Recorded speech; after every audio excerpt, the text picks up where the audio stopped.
Now, I often find myself at one of my machines needing to measure and mark, but not having a pencil close at hand. Well, I've got a solution for that. Let me share it with you. Now, the key to this solution are these ceramic disc magnets. They're available at most home improvement centers and hardware stores.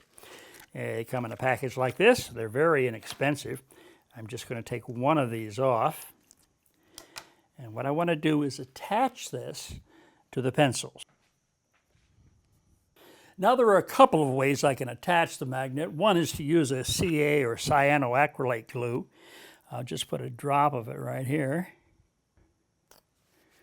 And then this is an accelerator, makes the glue absolutely instant. I'll spray this on the back of the magnet. And then I can just drop this right on here.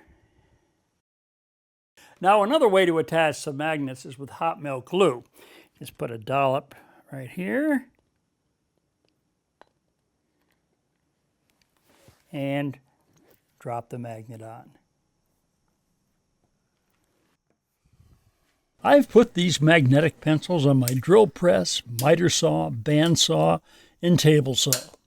Now, whenever I need it, I always have a pencil within arm's reach.